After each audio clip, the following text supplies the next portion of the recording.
welcome to another session of the Hay House 2014 World Summit.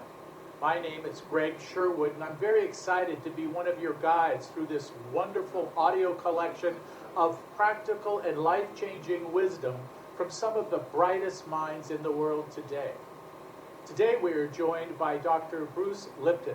Bruce is a pioneer in the new biology. He's an internationally recognized leader in bridging both science and spirit. A cell biologist by training, Bruce was on the faculty of the University of Wisconsin School of Medicine and later performed groundbreaking stem cell research at Stanford University. He is the best-selling author of The Biology of Belief and more recently, The Honeymoon Effect, the science of creating heaven on earth. What a great title. And with that title and a great deal of curiosity, I'd like to welcome Bruce Lipton to this Hay House World Summit. Bruce, hello. Greg, thank you so very much for that. Very warm, and it sounds like my mother made up that introduction. But I did get it from your mom. I did. Yeah. I very much appreciate that, and very much appreciate the audience that we have, because the information that we can share today significantly and profoundly influences the way we experience the life on this planet. You have been a great champion of the new science and the optimistic opportunities that all of us have in a world where we are not determined by Darwinian fears and by predestination of our genes. And it's great material to share with anyone. And what I was hoping we could do today is help people overcome one of the biggest challenges I think everyone faces, and that is the ability to love oneself. All of us seem to, for one reason or another, to greater or lesser degrees, have grown up in a world where we are predisposed to be pretty self-critical, and perhaps it was early childhood training or dysfunctional environments in our youth. We come down pretty hard on ourselves, and as I understand your work, if somebody is struggling with an ability to accept and love themselves, they're kind of shutting out a lot of opportunities for sharing and loving with other people. Well, this is absolutely true, Greg. I mean, think about it this way. It's just like realistically, if you personally cannot love yourself and you find all these faults, whatever you think they are, and you can't love yourself, and then someone else says that they love you, then you have to stop and think, well, what kind of, critical assessment do these people have? How could they love me and I don't? Which then pushes away people who try to make a relationship, because the self-doubt is that, they're claiming they love me, and that can't be true because I'm not lovable. And then we close the door on opportunities that could have created heaven on earth for ourselves. And I know, and boy, I'm sure we all can think of these times when we've shut down on somebody, whether it was a family member or a new love in our life, when they showed that sort of enthusiasm and somehow it didn't compute for us, and we walked away from a beautiful, wonderful opportunity because we didn't trust their assessment of us. And that's kind of like, that's the thing I'd love to explore today, given your rather profound insights in how we can be in charge of our own destiny. Well, first of all, a very important aspect that you mentioned, and I'll just emphasize it again, and that is we're moving out of an old world belief where genes control the character and traits of our lives, and that unfortunate belief, which most people are still programmed with, so this becomes very critical, the programming part, is the belief that we are victims of our heredity, that things are running in our family, and that I'm going to get this, and I get nervous about it, and then I end up with it, and it's like, yeah, I knew that was going to happen. And we've been led to believe that this has all been due to the genes, and it really turns out to actually be due to the belief system that we hold about that. And this is the new science of epigenetics. So just briefly, when I was teaching in the medical school, I was teaching a concept called genetics, or genetic control, which literally means control by genes. And the new science that I was very fortunate enough to be pioneer in that field of new science called epigenetics. And you say, what does that mean? So, well, epigenetic control is different than genetic control for this reason. Epi means above. So when I say genetic control, control by genes. That's the conventional belief. The new science, epigenetic control, literally says control above the gene. And this is a revolution because it really reveals how our perceptions of the world and the environment in which we live send information to the cells that not only select the gene, but can modify the readout of the gene. So even if we came with a totally healthy gene, if our perception of the world is skewed or the environment we're in is not very supportive, even with healthy genes that we came with, the environmental information can distort the reading of the genes and create cancer, heart disease, diabetes, any of these kinds of things. So basically, it's like, wow, that's really interesting. Our beliefs are doing that. And I go, yeah, but because the most important, interesting part about it is if you change your beliefs, then you change your faith. You change your genetic activity. You change your biology. You change the character of your life. So while most people are holding the old vision of gene control my life and poor me, I got bad genes and it's not really working out for me, the fact was, no, it was the belief in the bad genes that caused the problem. Because if we change our beliefs, we change our biology and we change the character of our lives. Well, it's so interesting because, there's been philosophers over the past decades and perhaps throughout time that have suggested that that was the case. But what you have done as a scientist with the study of epigenetics is actually shown the biological basis for what has been an ancient wisdom, that you can manifest things in your world if you believe. You have to believe in them before you can realize them. So is it the case that you've just found the science behind that? Well, it was an interesting thing for me because at the time I was doing research on the stem cells that opened up this epigenetic world to me, and that was 45 years ago. I was simultaneously teaching the belief that genes control life to medical students. So there I was in the middle of two worlds, teaching victimization by genes in the classroom, and then entering into the laboratory and finding out, no, the fate of the cells were directly influenced by the environment, and by changing the environment, I can change the genetic activity and expression of the cells. So, very simply, I can take a dish of cells, petri dish of cells in it, and a healthy cell, and I would move that dish to a less than healthy environment, and the cells start to get sick. And you can watch them in the microscope. They get sick, they start to die, and then in the conventional world, you think, wow, what kind of drug should I give these sick cells? And it turns out the simple truth is this: you don't give them any drugs. All you do to return health to the cell is take the petri dish from the bad environment and put it back in the good environment, and instantaneously the cells recover. So the whole big deal about this was that the cell was dynamically adjusting its biology and its genetics to complement the environment. So an unhealthy environment creates unhealthy cells, and a wonderfully supporting environment brings health to the system. And people say, well, Bruce, that's really nice. You're talking about cells in a plastic petri dish. and then I go, here's the jokey part of the whole thing, is that, Greg, when we look in the mirror and see ourselves, there's a single individual human looking back. There's the handsome Greg when you look in the mirror. And you go, that's one human being. I go, well, it's one human being, but in truth, a human body is comprised of about 50 trillion cells.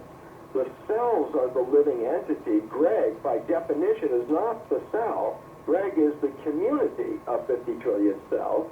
And so rather than being a single entity, we're this vast community. And what's the jokey part about it is a human being is the equivalent of a skin-covered petri dish with 50 trillion cells inside.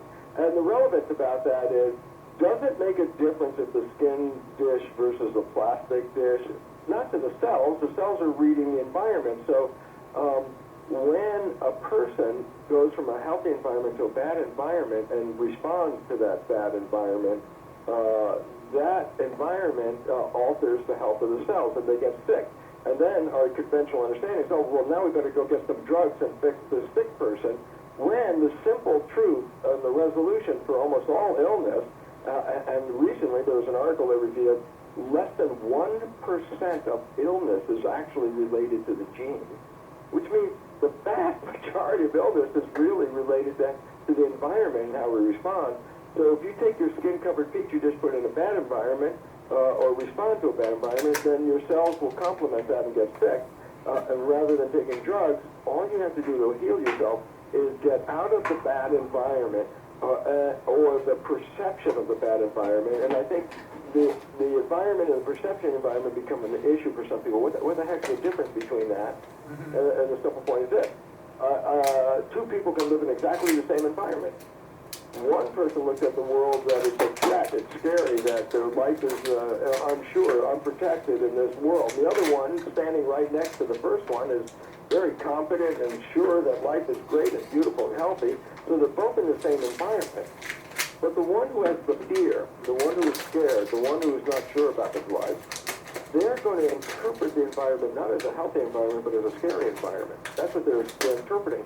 And the brain takes that interpretation and makes chemistry out of it that goes into the blood, which is our culture medium. And that feeds the 50 trillion cells. So how I look at the world could be totally fine in both cases, but one person is going to get sick, the other person is not going to get sick. And so it wasn't the environment, it was our perception of the environment.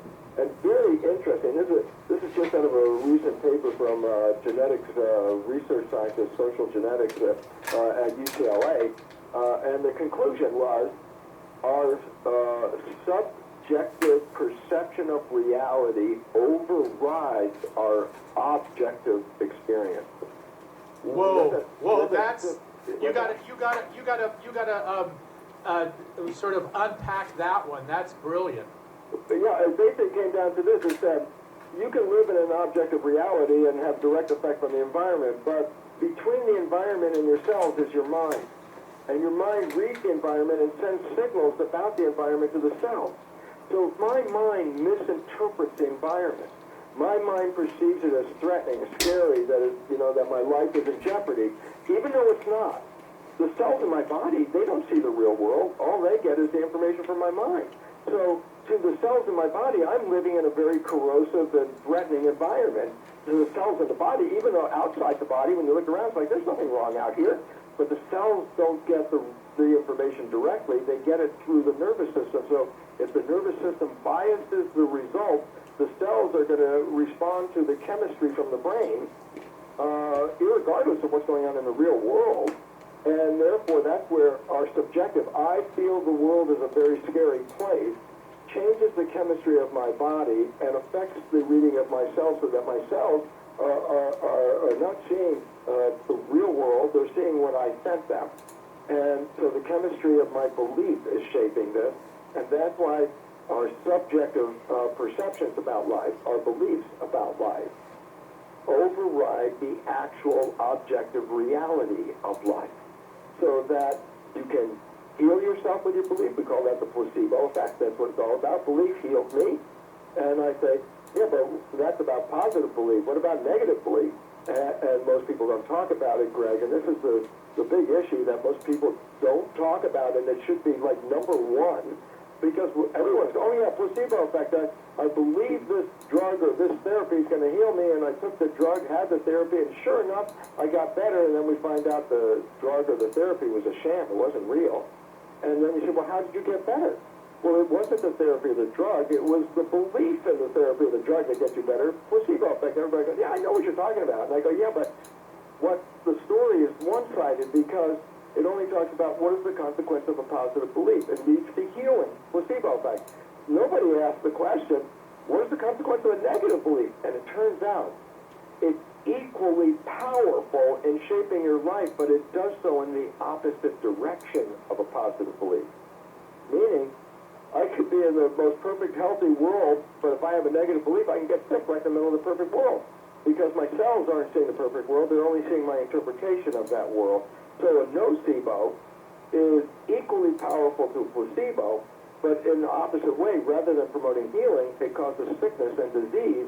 And most of the problems we face on this world, as I said, are not derived from the genetics, not from the machine, because we used to, in medicine, when I was teaching it, look at the biology of the body as a mechanism, like a car with parts and pieces, Right. and you use it, and if there's something wrong, you adjust the part, you replace the part, you take the additives and add it to the gas and all that. Well, The same as looking at the human body as this mechanical physical vehicle, going to the doctor and then having them change the parts or give you additives and all that kind of stuff. They've left out the most important part of the biology. Yes, there's a biology. Yes, there's a mechanism. Yes, there's a vehicle. But there's a driver. And we have, with the idea of genes controlling life, given the control, oh, this machine is driven by genes. So if there's anything wrong with it, it's got to be the driver or the genes that are wrong. And now we find out with epigenetics, no, the driver is our consciousness, our perception, because it's going to interpret the world and release chemistry that matches our interpretation.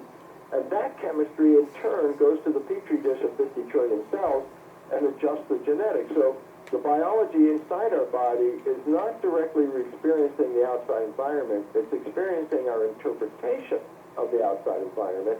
And a negative interpretation causes illness, and this is what the whole issue is all about. I mean, the American Psychological Association has recently recognized that up to 90% of doctor visits is due to stress. It's not due to anything other than a taste of stress, and the 90% of doctor visits disappear. And it's like, oh, it's that simple. The answer is yes, and it does nothing to do with drugs. So that's the good part. Well, see, that's the amazing thing. So you grew up, when you were probably studying science, the notion was genes are destiny in that famous phrase. And now the more current phrase, as you're describing it, our genes are not destiny. Absolutely not. This is the most important fact. And unfortunately, because we've been programmed, and we're going to get into that program in a little bit, Greg, but we've been programmed with the belief that genes control your life. Now, here's an interesting reality, because this is what the whole essence of what we'll talk about is. I had been programmed from my childhood, growing up period, that my subconscious program, which is logging data, has the belief that genes are controlling my life. But my conscious mind, my aware mind, the one I'm operating, says, oh, look, I've read all the papers, I see the science, that's not true. And I go, well, that's really cool. Now it all depends on, am I running my life with my conscious mind that says genes don't make a problem? Or am I running my life with my subconscious program, which has in there the information that was logged in during my development? And then here comes the problem, and this is the one that is the issue all of us on this planet have to face, and that is, we are not running our lives with our conscious mind, which is the mind connected to our personal identity, our spirit, who we are as unique individuals. We're not running our lives with our conscious mind.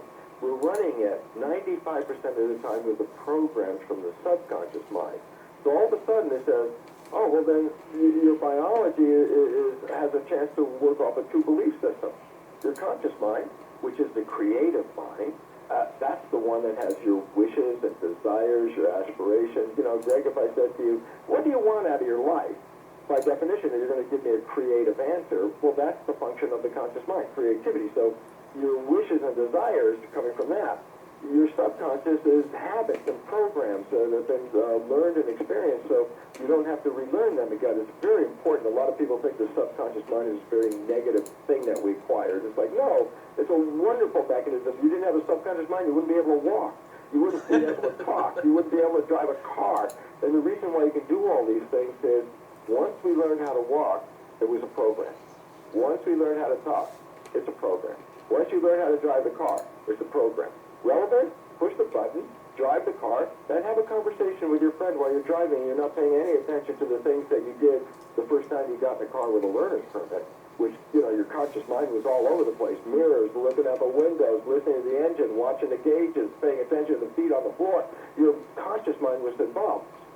But once it's a program, just push the button. I'm driving now. Guess what? Now I'm going to have a conversation. While I'm having a conversation, I am automatically, unconsciously driving the vehicle, looking out the mirror, doing all the things I was supposed to do, but my conscious mind doesn't have to do it. It's an automatic program now. So the big issue is this.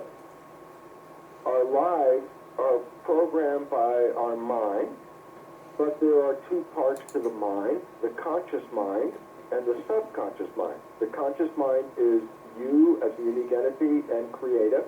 And the subconscious mind is push the button, play the program. Record the program, push the button, play the program. That's all it does.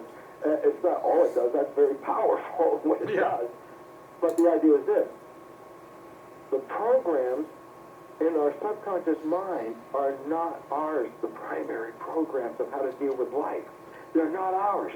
So when you switch into the subconscious mind and you play a program about dealing with life, how to respond to the stresses, how to respond to the world around you, the basic responses of behavior that you're using is from the subconscious program.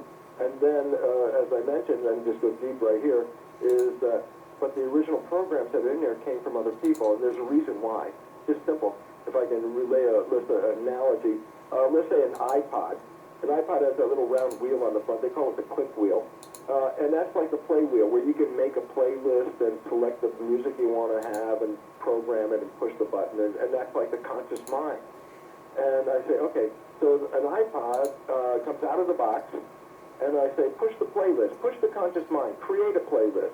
And you push on the click wheel, and nothing happens. And then somebody will look at you like, well, listen, nothing can happen because you didn't put any programs in there to play. And so a child born is like the iPod. It has a conscious mind, but it's not ready to work. The reason is, if a child could speak the moment it was born, think about it this way. Child's coming out of the birth canal, and you eye-to-eye contact, you see the child, and the child's just coming into the world, and you say, tell me something. And the child will look up at you and go, I don't know anything, I just got here. And so basically it says this, until you have experiences, you can't be conscious. You have nothing to think about. So, just like the iPod, before you can use the iPod, you have to download the programs. Before a child can use consciousness, it has to have programs. And nature created a situation where for the first 7 years of our lives, our brain operates at a lower frequency theta, which is hypnosis. The reason's like so smart. For me to be a human being, I have to have data and programs and beliefs and things like that.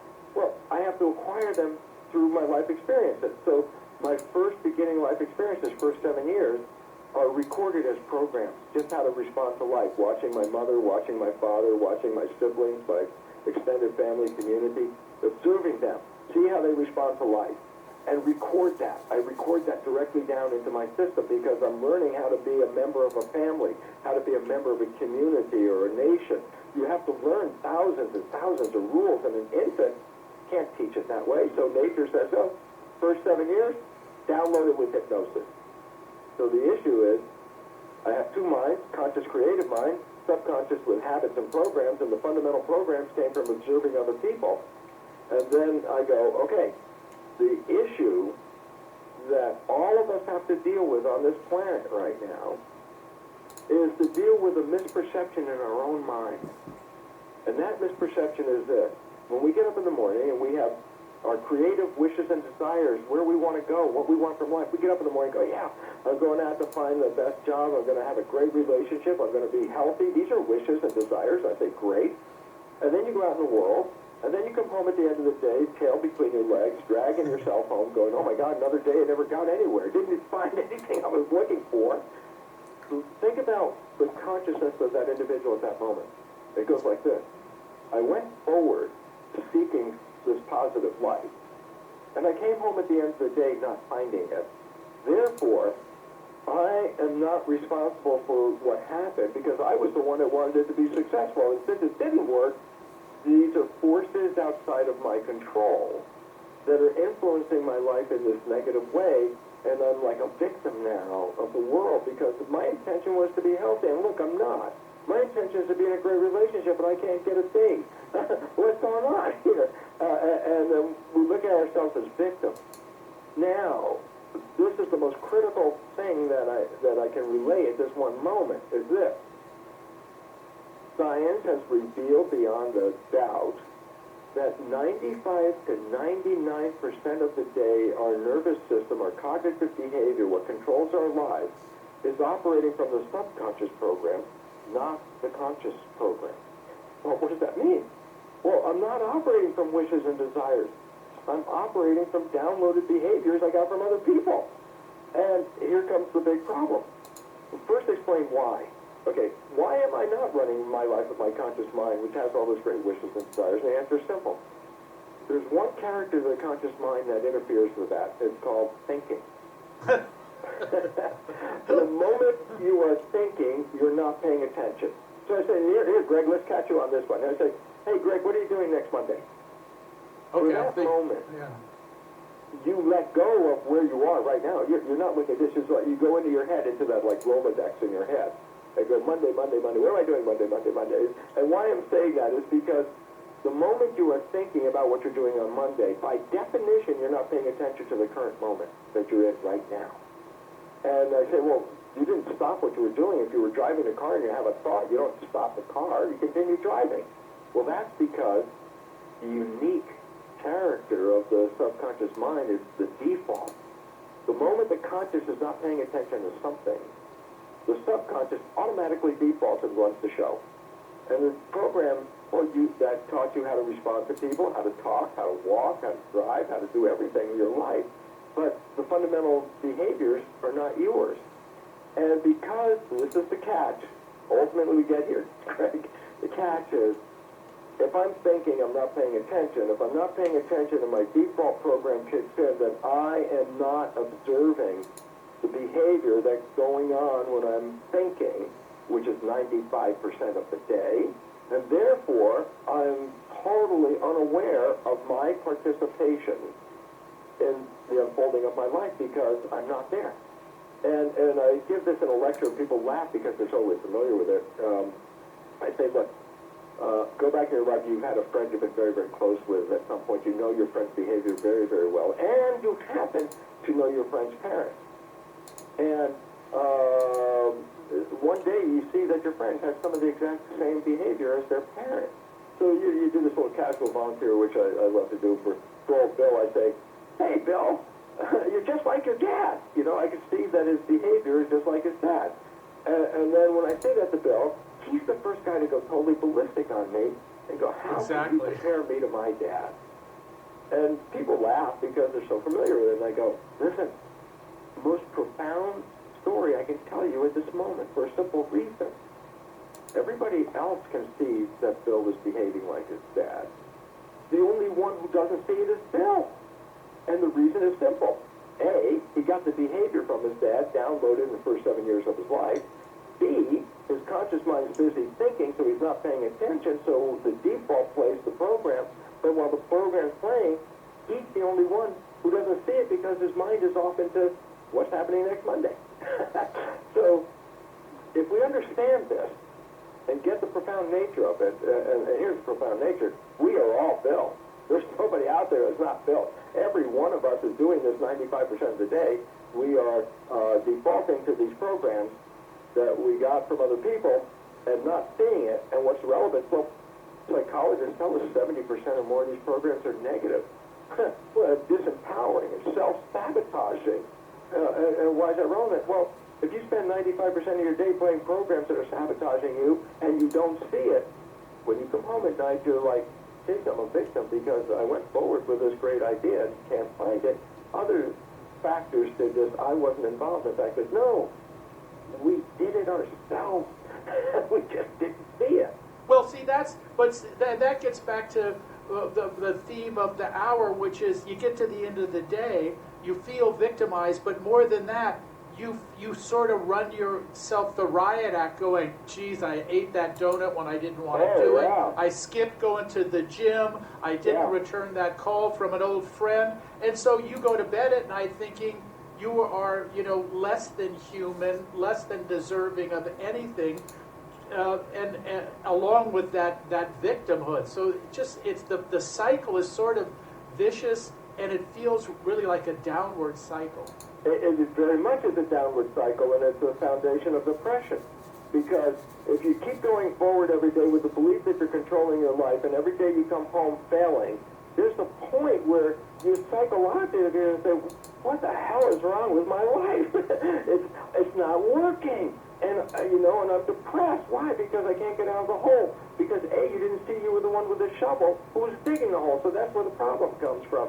And the problem is this, and this is, Greg, this is what you touched on is the most important part of the reprogramming part, because we started off with that, and that is basically this, and is that when we were young, and I told you we download behavior from other people so we can learn how to fit into a world and a community through hypnosis. That's what we learn.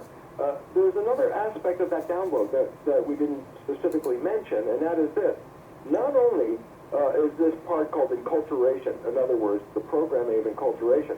How do I become an effective member of a society and a community? By observing the behaviors of everybody. That's how I did it. But the second thing, and this is critical, this period, the first 7 years of our life, is a period where we formulate an impression of self-identity. Who are we as individuals in this world of billions of people? Who are we? And I say, well, look, in the first 7 years, you don't have a conscious mind that's working, so how do you know who you are? And the answer is, because people tell us who we are. Our teachers, our parents, our family, they tell us, I'll give you the one that doesn't happen a lot.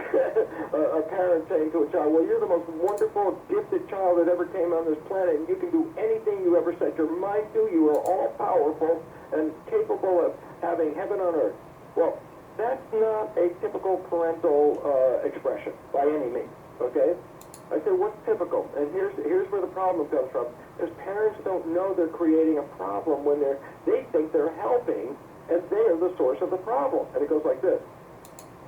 When let's talk about a player on a sports team in high school or college or something, and the coach comes up to him, and the player really isn't performing to their best of ability, letting the team down and all that.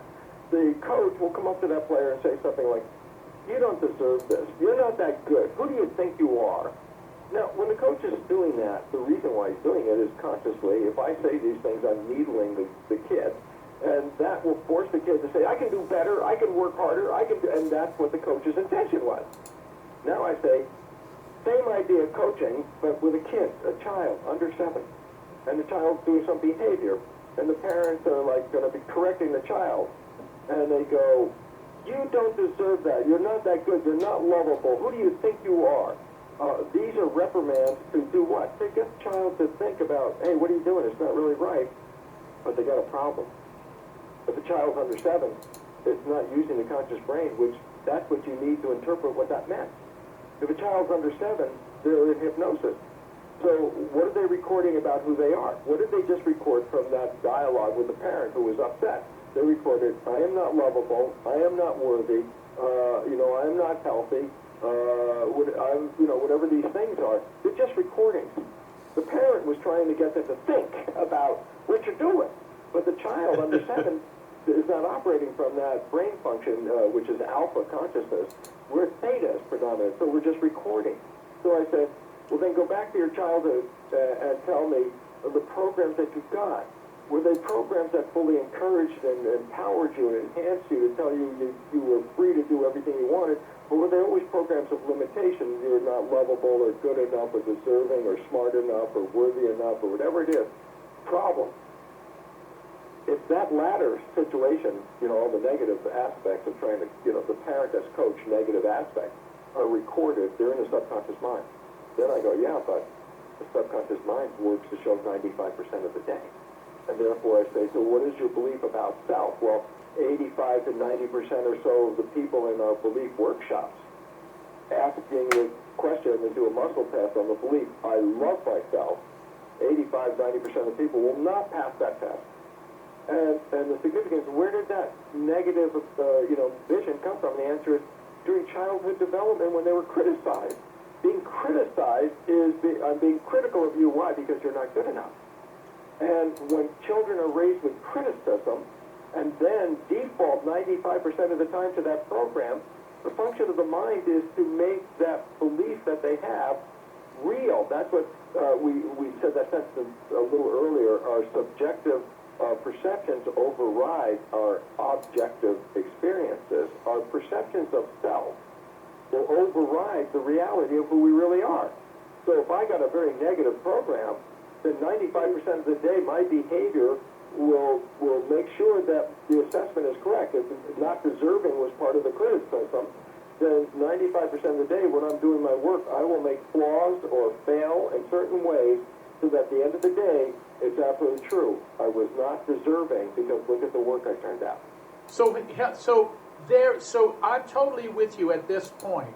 But the scary part about what you say, particularly when you talk about that statistics of people who come to your conferences, Is that statistic so high? Because I mean, many of us, well, I'm old enough to have been brought up, under the realm of, in the 50s and 60s and 70s, we knew about Freudian psychology, and that becoming aware of these negative things that happened in your childhood would, by virtue of simply becoming aware of them, you would be, have a spontaneous liberation from them, which has not been my experience. Greg, that there ever could be for this reason. Now it's the most important thing in the whole world now, because after we get the idea first that our life is invisibly run by the default programs in our subconscious, which are not ours, that's number one. And then number two is, if I become aware of what the problem is, then I should change the program. And I go, this is the next most important part, and that is this. The conscious mind is creative. That's its nature. So I say, how can I train the conscious mind? I say, any creative thing. Go to a lecture, read the self-help book, watch the video, listen to Greg and Bruce on the telephone here or whatever, or even just go, aha! And the conscious mind goes, yeah, I got it. I go, well, here's the interesting thing. The two minds work together, but they're not the same. The habit mind, the subconscious mind, does not change its learning because of the conscious mind. That's the most important thing.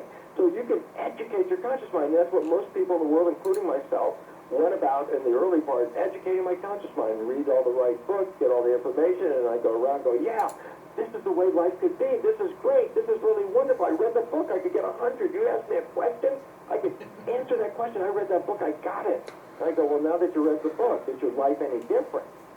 And the answer to most people, no, it's not. I'm totally aware of the problems, but I still have the problems. I go, that's because we can easily educate the conscious mind. And I tell you, but the subconscious mind is a habit mind. By that definition, just saying that word right there is very important. A habit is something that, once you learn the program, you don't really want to change it unless it's a bad habit. If it's a good habit, it's like, no, don't change it. I learned how to walk. I'm good with this walking. If my habit mind could change very quickly, I could go out in the morning, knowing how to walk, and then whatever I learned during the day could mess up my walking. By the time I get home, I may not be able to walk if the habit mind changes. So the habit mind is resistant to change. That's the most important understanding, because it's maintaining a habit. So I say, okay, wait. The conscious mind's creative, can learn from reading, watching, viewing, just going, aha. I said, what about the subconscious mind? I go, there are 3 ways, and 4 ways actually. We'll start with 3 ways, the main ways of rewriting subconscious programs. Number 1 is, how did you get the subconscious programs in the first place? And the answer was, first 7 years, our brain was in a state of theta, which is hypnosis. So I said, you want to change the program, then go back into hypnosis. That's the way of doing it. Matter of fact, the first belief change work I ever did in my life was a tape from Louise Hay on, I forgot what the character was, but it was one of those subliminal tapes. You put the earphones on it as you're going to bed. And what's interesting about that is, as you start to fall asleep, your brain activity gets lower and lower frequencies, and just before falling asleep, the brain is operating at the same frequency theta as it was during the first 7 years. So as you're going to sleep, there's a window of opportunity where the brain is in a hypnotic state, hypnagogic state. That means if I'm playing tapes as I'm going to bed, that information is going not in my conscious mind, but it's going directly down into my subconscious mind, so I can do reprogramming with tapes. That's how they work, okay? Then I go, okay, first 7 years was hypnosis and, just downloading without any effort at all. But after 7, we still teach the subconscious programs, but I say, how did you do it after you or something? I go, repetition. You had to repeat things. How many times did you repeat A, B, C, D before you could get to Z without making a mistake? You had to repeat it and repeat it and repeat it and repeat it, and finally you got it, because what? Once you got it, now it's in there permanently. So it's that way. And so the relevance is, repetition is the second way. Practice. Doing something on a regular basis is very critical, okay? The third way, which is very interesting because it's new, and that old saying, necessity is the mother of invention, applies here, because we are running into a world of crisis right now, and we need to change our beliefs really quickly. We don't have months and years to change beliefs. We have to do things fast. So, interesting enough, there's a whole new field of belief change modalities, some of them called energy psychology. which activate a process the equivalent to like super learning, meaning that you can rewrite a program in 5 or 10 minutes using some of these processes. So those are the three main ways. The fourth, which I was just mentioning, is you can change a subconscious program with a shock. Something that so scares the hell out of you, shocks you so much that it just rattles your system, and boom, you change the subconscious programming. It's sort of like, I got, let's say, a diagnosis with terminal cancer. Boom! It's like, uh-oh, I gotta change my life. And that kind of thing can happen just like that. So, you know, it's funny. I've seen evidence of that, but the energy psychology. Is there something? If you wanted to learn more about that, what would somebody do? Well, on my resource pages on my website, I list a whole variety of belief change modalities, energy psychology ones. I would just read. Each one has a website. You can look at ones that work. There's super learning processes, and the one that I'm most familiar with, Psyche, is very interesting because to get the program to go in, you do muscle testing to identify the belief system. That's basically it. Yes, no questions. You can identify a belief term that you want to change. But to change it, as you are putting in the new program, you do some exercises called brain gym. And brain gym are exercises that connect the right and left hemispheres of the brain to work in harmony with each other. It's sort of like the Monroe Institute in brain synchronization work. And the reason is simply this, is that just like crudely, we could say that there are different characteristics associated with the right brain and the left brain. So let's just say the left brain is logic, more oriented toward logic and details, and the right brain sees whole pictures and more emotional.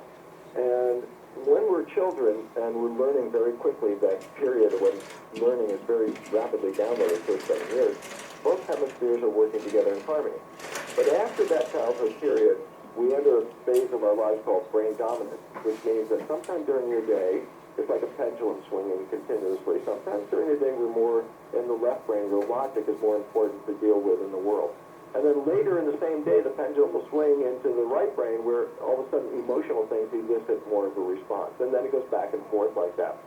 So as adults, we're usually in the emotional or the logical brain, but not together. To make a belief change, as demonstrated by Psyche, if you get both hemispheres to start working together, which is involving a brain gym exercise, a physical exercise with arms and legs crisscrossing them, you can get the synchrony of the two hemispheres. So when they're in synchrony, you can put in a belief statement and 5 or 10 minutes generally rewrite a limiting program in 5 or 10 minutes from doing this in a state of super learning. So this is a very critical way of getting into it, because we need to really change very quickly. Learning how to push the record button, which is like these super learning techniques, offer an opportunity for a very rapid and permanent download of change. And just to let you know, it sounds very subjective. It's a very new agey. Oh yeah, I did the Psyche balance, and oh, my life changed, and I could feel it when my life changed. And everybody goes, yeah, that's just your subjective opinion. But more interestingly, in the last couple of years, a neuroscientist by the name of Jeff Bannon, who does brain mapping studies, EEG, three-dimensional reconstruction, EEG, very complex stuff, started to recognize that when you're doing a Psyche balance, where you're changing your belief, you can actually see the moment the belief changes on the EEG readout. Matter of fact, so he takes a volunteer for the audience, puts them on the stage, puts the cap on their head, they go through what belief change that the person wants to do, projecting the EEGs on the big screen for the audience, right? In real time. In real time, and the audience can see there's a radical change in the EEG the moment the belief goes in. And it's like, oh my God. So the whole idea, this new age woo-woo, it's like, well, it started out that way, but now it's pretty damn objective, because you can record the data and get real numbers, so we can change these things. So this is most important to recognize. If you want to change your beliefs, you can't really do it with your conscious mind trying to tell your subconscious mind, because that's not the communication that makes the change. We end up talking to ourselves, and then unfortunately we get angry with ourselves most of the time. It's very important, another little side fact to facilitate change. When, let's say, Margaret calls one of my favorite foods in the history was a donut. She would call them circles of death. trying to get me not to eat those things, and of course there's a training program not to eat them, and every now and then I find myself with a donut in my hand after, like, what do you mean? I look at myself with a donut going, oh, you stupid idiot, you're eating a donut. You know, after all this belief work, you're still eating a donut, and then I get mad at myself, can't you learn anything? And I get upset. And I realize here's the big important understanding. The subconscious, which has that program with a desire for the donut in it, is like a precocious 5-year-old. If you get upset with the subconscious programming, like, oh, you stupid idiot, you're eating the donut and all that, it's the same as yelling at a kid that's doing something wrong. Mm-hmm. If you want the kid to change, you don't yell at the kid. You give him love and you give suggestions and things like that. Yelling at it only makes the problem worse. So there's a tendency for us to get mad at ourselves when we find ourselves going off the track. And then this is what I had to change because I was part of that. I would say, wait a minute. Look at the positive side. What's the positive side? I got the donut in my hand. I said, no, the positive side, the donut is in my hand, and yet my mind came to a choice. Do you want to eat this donut or not? It brought it to my attention. In the old days, that donut would have been gone, and then 2 hours later, oh yeah, I did have a donut, I forgot. But now with my consciousness, it said, oh, you don't want this donut. It's in your hand right now. You have a choice. You can put the donut down, or you can eat the donut. Usually we get angry with ourselves, then eat the donut to feel better about it. But the fact is this, it's a choice. And rather than looking at negative that you have the donut, I look at the positive. The positive side, oh my God, I caught myself. Mm-hmm. Then I reward myself by saying, oh, you caught, that was great. Just put the donut down. It's okay, you went off the track. You caught yourself. That's the positive side. Reward yourself by being, attentive that you caught it, rather than annoy yourself with an argument that you're not good enough to stop eating the donut. And the subconscious learns faster. So the whole idea is this. Every time you repeat an old behavior you don't like, but you catch it, that's a very positive sign because you're creating a habit. The habit is every time that donut gets in my hand, report back to the brain that this is not what you really want. And then there's a point where you keep repeating that, there'll be a point where you won't even pick up the donut anymore because the new program is, even before you pick it up, the mind says, no, that's not it, don't do it. Well, but it seems like the key here is to realize that process, I think, that we're all too great at, which is doing something wrong and then beating ourselves up mercilessly because that's the way you learn, is not the way. It actually will make the process worse. You won't get out of it, and you'll just be angry more of the time than you're not angry. And it doesn't work because that's not how the system responds. And basically recognizing that, yes, I caught this with my conscious mind, but if I want to change my subconscious, I either have to do the hypnosis or the repetitive programming. I say, well, in this case with the donut, the repetitive program is what? Oh, there's a donut in my hand. Okay, I took 2 bites out, but guess what? I'm not eating the rest of the donut. That's good. Okay? Next time I pick it up, maybe I'll get a bite out of it. And I say, oh, I got I don't want this. Good, I caught myself eating. I don't have to eat that, so it's even less that I've eaten. And this is making a habit. Every time I catch myself, I'm repeating a pattern. And that is the pattern that eventually rewrites the situation so the donut doesn't even end up in my hand. So the translation, so it's the positive reinforcement, the giving yourself the gift of increased awareness about where you really want to be. That's somehow, by getting this new habit, is somehow distinguishing or extinguishing the old habit, the habit of, hey, I'm nervous, I'm anxious, I'm in a group, I've got a bunch of stuff to do today, I need a donut, or right, absolutely, because you'll find that because the new habit is donut in hand, that doesn't compute. All of a sudden, at some point, the hand will not even pick up the donut. And the idea is, but you have to be nice to yourself. And the tendency is just because we learn from our parents. What did our parents do when we didn't learn? They yelled at us. Right. It's like, well, don't yell at yourself. They don't like that much. And when you start to be nice to yourself, you'll make much greater progress than any other way. And so now you're left with this problem. The problem, of course, is this. I have these behaviors. I can't see them. And they were programmed into me. And I'm sabotaging myself during the day, apparently, because I'm not getting to the end. And I can change these programs. That's the really important part. And the issue about this is the first thing that many people are going to say, well, what are the programs that are running my life? Because look, they were installed into my mind before I was 7. They were already being installed before you were born. The last trimester of pregnancy, you're getting behavioral programs put into you. And so if I say, Greg, hey, tell me about that behavioral program you learned when you were 1 year old. Yeah, I'm going to go, forget about it. I have no idea. I know what the results of it are, but I don't know how I got it, and I don't even know what it looks like. Well, here's the good part. How you got it is totally irrelevant. That you got it, that's the point that's relevant. So this is why it's kind of fun, because when people go back and they review their life history, and they, oh, my mom did this, and my dad did this, and my best friend did this, and they're crying and all this kind of stuff like that, it's like, you know, you're really not working on the problem. You're killing the messengers over the message. These are the people that gave you the message. Who cares who they are? That's not relevant. The question is, what method did you learn? Not who gave you the message. So we misdirected the whole thing right there. So the message is, well, what did we learn? Because we want to change that. And I say, yeah, but you weren't there. And now you're saying, well, how am I going to go back and find out what I learned? And then, Greg, I love this part because it's so much fun. 95% of your life already comes from subconscious programming. Simple. Your life is a printout of your program behavior. So all you have to do is look at your life and simply go like this. This stuff I like comes into my life easily, and I love this stuff. I go, great, you got a program to let that come in. This thing that I really want, I'm working real hard at it. I'm sweating. I'm putting a lot of effort into this kind of stuff, you know. It's like so much work to make this happen for me. And then I just stop and go right away and say, why are you working so hard? And the answer is, inevitably, because whatever you're trying to obtain, that goal is not supported by your program. And that's why you're overemphasizing the effort and the work to try to overcome the program. So basically, it's just like this. Oh, well, guess what? We just saved thousands and thousands of dollars in boxes of Kleenex. You don't have to go back over your history to find out who were the messengers. All you have to do is look at your life and just say, the issues that I work at and I'm having trouble acquiring in my life are related to programs that don't let that happen.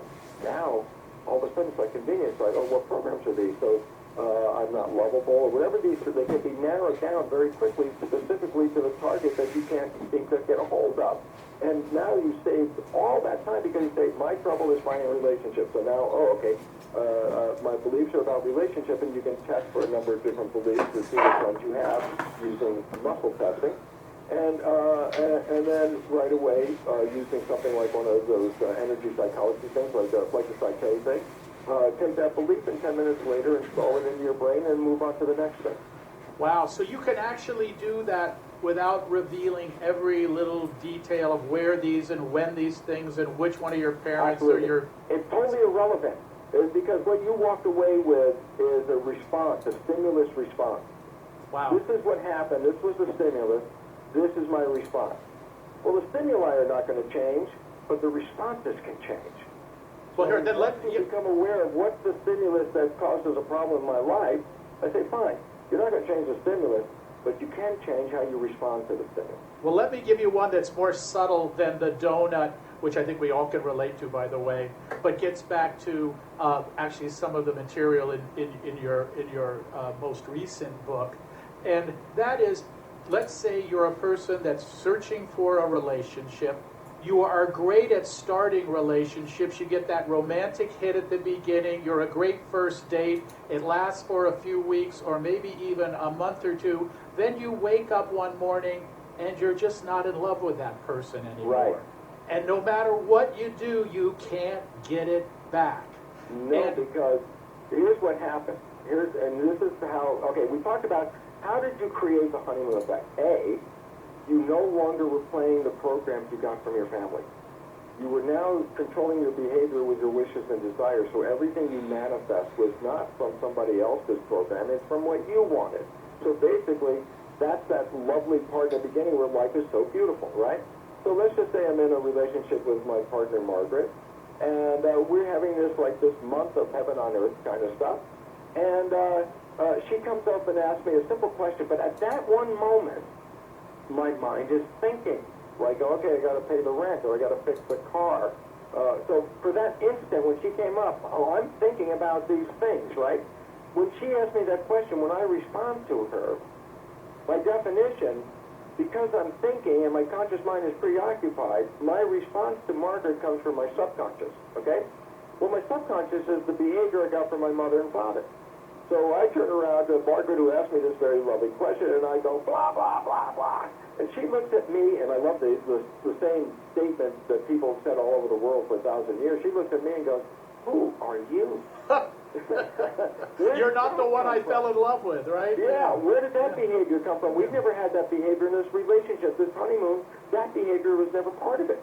Well, now I can tell you the first immediate problem from just being, like she said to me, where did that behavior come from? And then you have to realize, wait a minute, what I just said to her, I didn't see, because it came from my default. I was thinking about something and I responded. So she accused me of not being myself, and I'm in total like, what are you talking about? That wouldn't be me. I don't behave like that. Well, not when I'm conscious, but it's subconscious. And the problem is, as life goes on after that first beginning, because you're so preoccupied with each other and the harmony and the honeymoon and the love and all the excitement, but as that month goes on, you still have to deal with real life. As you start to deal with real life, you start to default into subconscious. Behaviors show up that were never part of the relationship, and they're not generally very good ones, as we talked about. The relevance is Margaret has a choice.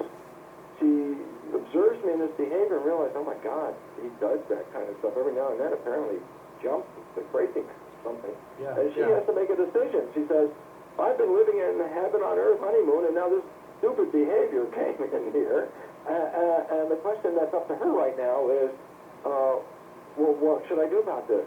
That's apparently who he is, so, okay, the other stuff was so good, I'll accept that crummy little piece of behavior. I compromise. That's the first mistake. I compromise and accept that as well. That's just the way he is. But then 2 or 3 more of these different behaviors come out. Then her behaviors come out from her mother and her father. And then the next thing you know, we are not dealing conscious to conscious anymore. We're really doing subconscious to subconscious. And we're replaying the epic battles of our family and our parents and our community that we came with. And we're not being conscious about it. And that's when the honeymoon comes to an end. It comes to an end because we start playing more of the subconscious programs, which are negative, than we are playing the conscious programs, which are creative and positive. And as a result, the subconscious is sabotaging us because we're doing it. When we do it, we're invisible to it, so we don't even know we're destroying it. The honeymoon that we worked so lovingly to end up with, unconsciously, it slips away when the subconscious mind kicks in. Wow. And so it's really interesting. It says, without programming, at this age, you can create heaven on earth. And when you put the programming back in, the sabotage is heaven on earth. So, basically says, well then, if I change the programming, which is the net conclusion of this whole thing, is if I made my subconscious programs match my conscious wishes and desires, here's the absolute conclusion is, if I rewrite my negative ones and put really positive ones in there, then if I all of a sudden start to think, and I shift into the automatic, I won't be worried because whatever's going to come out of my subconscious is now going to be good behavior. So basically it says whether I'm paying attention or not, I'm always operating from this good behavior. And that's when the honeymoon turns out to be a lifelong experience. So if you were going to suggest, as we come to the end of our time together, Bruce, a simple strategy for somebody, the first step somebody could take to be more compassionate towards themselves and thereby build that kind of compassion and self-love that will radiate out into loving relationships that they find out in the real world, what would that first step be? Well, Greg, the first step is exactly what you just said, is you have to be able to look in the mirror and go, I like that person. I like what they do. I like who they are. I like their actions. So that you're talking to yourself. You're repeating this a lot. Every time you look in the mirror, you give yourself this good talking to. Why is it relevant? Remember, the habits come from repetition. And though you may not be that person you want to be today, if you keep putting in these words, then you're going to build a program that's going to conform to those words. And it takes some time. It's also very important to have this. Close enough friends that can tell you when your behavior is not supporting you anymore without fear of, oh, now you're going to get mad at me for saying that about you. And that's why people don't tell each other, even though they're close friends. They don't bring up to their friend sometimes a negative behavior that, well, you know, I like my friend a lot, but every time they do that, it's not really that great. But I don't say that. Why? Because I like my friend, so I'll just ignore it. Well, what you're doing by ignoring it is allowing the person to exercise these bad programs, which other people might be, you know, take more offense against. And so if you can get into a communication person where both people, this is the critical part, both people have to be aware of the nature of the conscious and the subconscious, and that we're primarily running from the program to the subconscious. Both people are aware of that, and a bad behavior comes out. I'm not blaming you. It's your program. You and the program are two different things. But when you let go of you and let the program run, there's a different person there. Yeah. I was just going to say, so having that vocabulary with a friend or a loved one would be a way to help both of you, right? Absolutely. I mean, this is what Margaret and I have been working on. We've been, you know, on this honeymoon experience 18 years now. And the fact is, how did it happen? The answer was, because when the problems came up originally, rather than me, like I said, look, you know, how that first argument starts, where the other one says, who are you? Where'd that behavior come from? And I myself, who just did it, didn't even see it. Then I get defensive. I didn't see what I said, so I'm very defensive. I've been accused of not being the loving person I thought I was. And the conversation breaks down. If you understand and experience the fact that much of your behavior is like your mother's or your father's, for example, sometimes you catch yourself and it's almost embarrassing. Oh my God, I just did my mother. You know, if you have someone who you can communicate with, who sees that, who can say something with it, it's not affecting you, the spiritual entity you are. It's a discussion about the program that you didn't even see you were playing. If both people are aware of this, then it's easy to have a conversation rather than an argument. Remember, the argument part doesn't help change the programming. As I said, even arguing with yourself, that doesn't change the program very easily. So it's actually resistant to that. So in a relationship, if both people are aware of this, then they can say, you know, this behavior, I don't think you really want to do that, but you see what it's doing, and in logic and all that, they say, okay, that's what I want to change. Now we have something we can fix. I love that. And this becomes very helpful. And if you do this piece by piece, those little things that used to, you know, cut open the relationship every now and then, piece by piece you remove them. There'll be a point where they never show up again. I think that's a very optimistic note on which we can end this conversation. Bruce Lipton, what a delight to actually talk to you in person after having read your books and seen your lectures. It's been a total treat, and thank you for giving us a big step towards moving towards self-love and enlightened connections and love with the people around us. What a treat. Thank you so much. Greg, I just really, before we sign off, I want to thank you so much for going into the material and knowing, you know, what I'm talking about and all that. It's very important, and I want to thank the listeners, because every listener out there is a person that is intent upon making a difference in their world and their life that they live and the planet that we live on. So I want to thank each listener, because each one of you, by definition, is a cultural creative, an individual looking for answers outside of the box, and that's where we're going to find them. Thanks to you once again, Bruce, and thanks to you for listening to yet another informative session from the Hay House World Summit 2014.